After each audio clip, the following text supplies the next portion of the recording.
ሴሌም ነው አቶ ጆሃር በሴሌም ነው አጎትስ ሴሌም ነው። አሁን እኛ እኮ የፈለገ ደደቦች ብንሆን ያንተን ንግግር ሊያስተናግድ የሚችል አእምሮ የለንም። ምን እንደሰራሃን ምን እንዳደረከን አገሪቱን ምን አይነት ክፋት ላይ ጫፍ አድርሰሃት እንደነበረ እኮ የቅርብ ጊዜ ትዝታችን። ድጋሚ አንተን ሰምቶ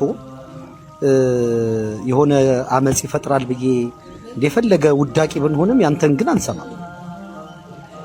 በቃ የተሰጠህን እድል ያልተጠቀምክ ከፍተኛ የስልጣን ጥም ያለብህ አስቸጋሪ ሰው ነው እና ከዚህ ቀጥሎ ደግሞ ላንተ ራሱን አሳልፎ የሚሰጥ ኢትዮጵያዊ ካለ ቅንጭር ነው፣ አይምሮ አይሰራም ማለት ነው። እና ሰማይ ዝቅ ምድር ከፍ ቢል ወንበርም አታገኝም። ኢትዮጵያ ውስጥ ራሱ እንደ ኢትዮጵያዊ እንኳን ተመላልሰህ የምትገባበት የምትወጣበት እድል ጠባብ ነው።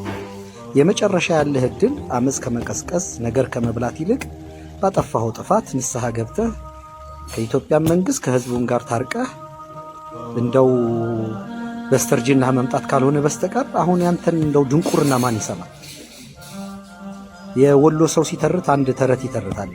ሞኝ በባብ ይነደፋል፣ ሁለት ጊዜ ይነደፋል፣ አንዴ ሲያይ አንዴ ሲያሳይ ይባላልና እንደፈለገ ሬሳ ብንሆን ባንተ ግን ደግመን አንነደፍም፣ አንታለልም። ሴሌም ነው ጋሽ ጆሃር በሴሌም ነው።